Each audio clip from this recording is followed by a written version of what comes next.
In this video, my friend Dave shares how he gets his water from his truck and the containers in the back of it to his water tank in his RV. This application can be for so many different kinds of things. Like I have an SUV and I have a camper that I've converted myself with the help of family. So you could take this and use this in a lot of different ways, I'm sure. By the way, the sound was a little rough in a couple of areas. I edited that out, but there's one area I could not fix. But I did a voiceover, so everything is clear and concise and you'll get it.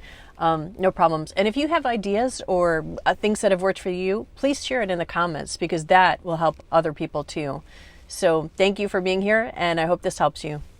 Okay, good morning, folks. My name's Dave. I'm just going to give you a little intro into how to build yourself a little pump so you can transfer water from your transport source into a usable source.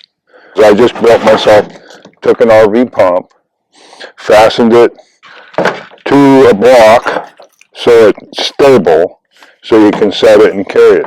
I keep it wrapped up like this just for transport and storage, and I'll show you how that all sets up. Now, you want to have to hook up to your 12-volt electrical source, of course. These pigtails, you'll get this part, the pump will come, and it'll come with the wires out to here. You'll need to add on whatever sort of switch or connection source that you need that's applicable for your use. Some people fasten these right in and wire them in, put a switch and do it real nice. I just like having mine where it's transportable and easy to carry, and I can use it for different things. You'll always have an extra pump in case your RV pump fails. So, like I say, these are real simple and easy. You can get these connector setups at most any electrical or hardware or RV store supply, and all they are is an inline switch. It has a plug from your wires if you'd like to store this separately, and it also has just your general leads. I always hook up my positive first so I don't get any sparking, and then I hook up the negative second, and when you disconnect, do that same thing. You take the positive off first so there's no spark because this will be grounded, and then you take that off and roll it up. Now these pumps are widely available at any RV store. Most hardware stores have an RV section where there will be different types of these pumps. This one is a Hydromax. I usually will go with the SureFlow is a good brand also. There are different ones and there are different price ranges depending upon where you buy the pump. They could range from $150 down to about $80. You can order them online for less money and get the same pump. So they will come with the filter. They'll come with these connectors, and these are just normal standard thumb screw connectors that are easily tightened by hand, and they'll have the plastic nipple that comes with them that seals these in. Now, I've seen people also connect these setups with garden hose, which is a little bit more complicated and more cumbersome. Right. And so it's a lot more difficult to set up than what I have. Now, 1/2-inch plastic hose, and I cut just about a 5-foot section or 4. I'll go from my source, and this is a little tip that I learned too. From your inlet source, okay, into your pump, you want to fashion the end of your hose like this so it doesn't suck up to your container inside. Oh. Take a couple of notches out of it. There you go. And it'll always let you take your water with no problem. The other end, easy, flexible. I like the clear line. Clear plastic line lets you know your water is flowing good. You can see if there's any weird things going on, like if you got an air leak somewhere, like if you're sucking air through these joints right here, Okay. or if you're leaking, you'll see white bubbles start to appear, and it won't pull your water as well. So it's real simple. Once you get set up, just click it on. The pumps are self-priming, Nice. and they'll pull the water in. They'll just take your water and put it where you want it to go, and it takes. This is a 3 gallon per minute, so we got 5 gallons. It takes about a minute and a half, Yeah, that's quick. and you're done. And so from that point on, these are easily maintained. You're never going to probably find a pump that fails actually in the pump part. What will go wrong is the switch. Oh. So I've learned that this is kind of an off-brand, but it's a good pump. The SureFlow pumps have wide availability for these pressure switches. You can purchase one online very easy. They're about $9 to $10 for a replacement, rather than go and buy another pump. Right. I always carry a spare. Oh, good. Okay. So it's Good a idea. good idea. And so if you're going to hit the road, it's just something to think about before you leave, Right.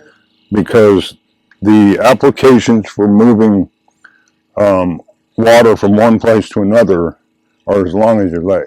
Right. So you're never going to really, I couldn't go over all those right now. Right. But I saw people having different problems and picking up. I'm almost empty. But over the time that I've spent doing this, moving my water, which is really important, I've also learned that you can watch the quality of your water from where you get it. So a lot of the water out here in Arizona is well water, and it has a lot of calcium in it. Yeah. So that starts to affect the equipment, the pumps. So I would rather just go get the filtered water from the kiosk, Right. or because be suspect of free water, Yeah. Right. Definitely. because but okay, so picking up and storing it away, or mounting it however you want to, or doing whatever setup benefits you for your situation. And then, so it's good. It doesn't ruin the pump if it's kind of getting low like that. Once too. these will. In this part, Dave explained that the pump runs 3 gallons per minute flow, and it won't be harmed running dry for only about the first 45 to 60 seconds. Most of them have an automatic shutdown if you do forget, but don't leave them unattended because you could burn it up. Too. I when I get done with the water, all that air pressure just worked the water out of line. Shut it off. Okay. Easy, yeah. And it's really easy. And it's done. No, you have a great point about the water here in Arizona. It can be kind of iffy. So I do the same thing. I get the filtered. Yeah. For sure. Yeah. Yeah. And this is great because a lot of us are hauling these around. Like you have a pickup. This is perfect. You put it back there. You don't have to touch them. Basically, just open them up, put your water in, and you're done. Yep. Me, I'm hauling my water, my back. Like I'm hauling it in and out of my trailer, in and out of my SUV. So you've got a nice setup for this too.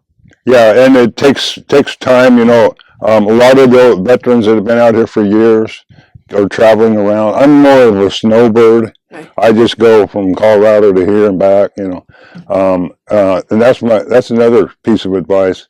If you're going to travel and enjoy traveling, do it while you're healthy. Yes.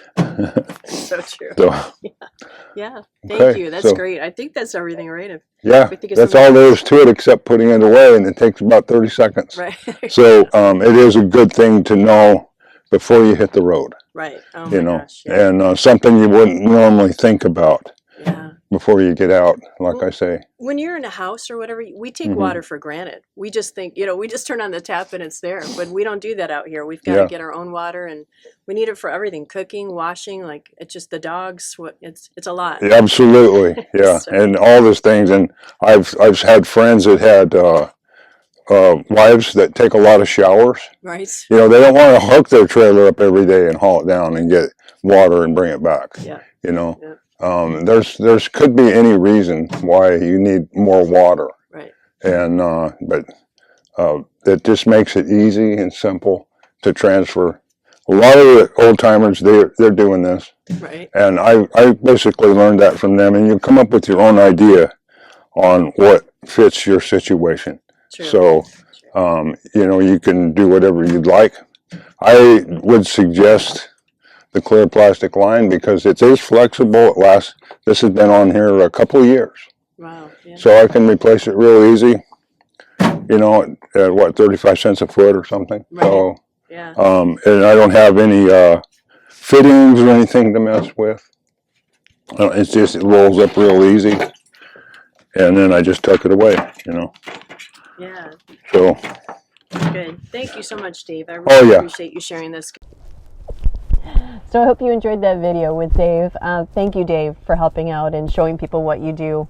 And again, if you have any comments or any suggestions or questions, please share that as well. And Flynn and I say hello and thanks for being here. Please subscribe and like and share. And if you want other stuff about dogs, please have a look and see what videos are being suggested for you. Thank you.